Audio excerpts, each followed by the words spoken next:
नमस्कार, आप देख रहे हैं अटल टीवी और मैं हूं आपके साथ रामानिवास पांडे। उत्तर प्रदेश की सियासत में एक ऐसा सियासी संकेत सामने आया है जिसने 2027 के चुनाव से पहले कई राजनीतिक दांवपेच बदल दिए हैं। समाजवादी पार्टी अध्यक्ष अखिलेश यादव ने अपने मीडिया पैनलिस्टों को लेकर जो नया फैसला लिया है, उसने विपक्षी दलों के साथ साथ अपने ही खेमे में हलचल पैदा करती है। खास बात यह है कि जिस नेता को अभी तक समाजवादी पार्टी लगातार कटघरे में खड़ा करती रही, उसी नाम को लेकर अब पार्टी का रुख अचानक से नरम पड़ता हुआ दिखाई दे रहा है। ये बदलाव क्यों हुआ या किस लिए हुआ है, इसके पीछे हाल ही में बिहार चुनाव जो हुए उसमें दलित वोटों की नई चाल और सियासी मैदान में बी टीम कहकर किए गए हमलों का अप्रत्याशित असर भी नजर आता है। इन सब ने मिलकर अखिलेश यादव को एक बड़ी रणनीतिक सोच की ओर धकेल दिया है। लेकिन आखिर क्यों और इसका असली कारण क्या है, आइए जानते हैं इस वीडियो में।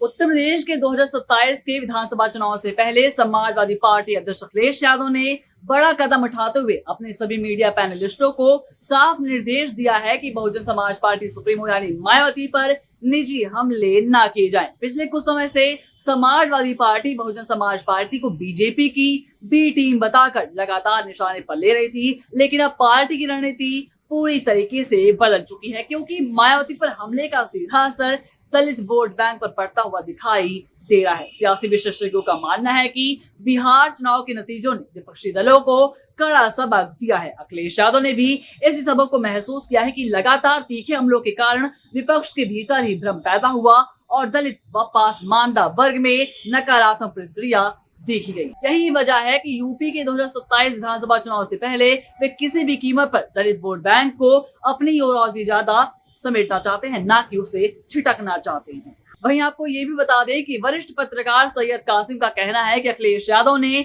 20 मीडिया पैनलिस्टों को विशेष रूप से निर्देश दिया है कि मायावती पर सीधा या निजी हमला बिल्कुल भी ना किया जाए। उन्होंने बताया कि इन 20 में से 2 प्रमुख पैनलिस्टों से बातचीत के आधार पर ये बात सामने आई है कि बिहार चुनाव के बाद सपा अध्यक्ष ने ये नई गाइडलाइन जारी की है। कासिम के अनुसार सपा की सबसे बड़ी चिंता ये है कि यूपी 2027 के चुनाव से पहले दलित वोट दोबारा खिसक ना जाए। ये वर्ग 2012 के बाद से लगातार निर्णायक भूमिका निभाता रहा है और ये भी आपको बता दें कि बिहार चुनाव के नतीजों ने अखिलेश यादव को ये तो समझा दिया है कि विपक्षी नेताओं पर अत्यधिक हमले करना कहीं ना कहीं उन पर ही उल्टा असर डालता है और इससे जनता में ये संदेश जाता है कि विपक्ष एक दूसरे को कमजोर करने के लिए अधिक समय खर्च कर रहा है और मुद्दों पर कोई भी बात नहीं कर रहा।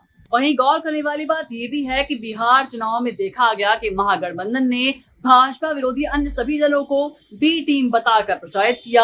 आरजेडी, कांग्रेस और वाम दलों के गठबंधन ने एआईएमआईएम और बसपा को लगातार भाजपा की बी टीम कहा, लेकिन जब नतीजे सामने आए तो इसके विपरीत ही निकला सब कुछ। महागठबंधन को करारी हार मिली, जबकि असदुद्दीन ओवैसी की एआईएमआईएम को 5 सीटों पर जीत मिली और 10 सीटों पर यही पार्टी दूसरे नंबर पर रही। वही बात करें अगर बहुजन समाज पार्टी की, तो बहुजन समाज पार्टी भी एक सीट जीतने में सफल रही। वहीं महागठबंधन के सहयोगी कांग्रेस को केवल 6 सीटें मिली और वाम दलों को केवल 3 सीटें ही मिल सकी। इससे ये तो साफ हो गया कि जिन दलों को भाजपा की बी टीम बताया जा रहा था, असल में उन्होंने विपक्ष की ए टीम से बेहतर प्रदर्शन किया। इस परिणाम ने अखिलेश यादव को ये संकेत दिया है कि किसी भी दल को बी टीम बताकर हमला करना अब जनता पर उल्टा असर डाल सकता है। वहीं ये भी बात आपको बता दें कि इसलिए मायावती पर अखिलेश यादव एक नरम रुख अपनाते हुए दिखाई दे रहे हैं और ये अखिलेश यादव की एक नई रणनीति का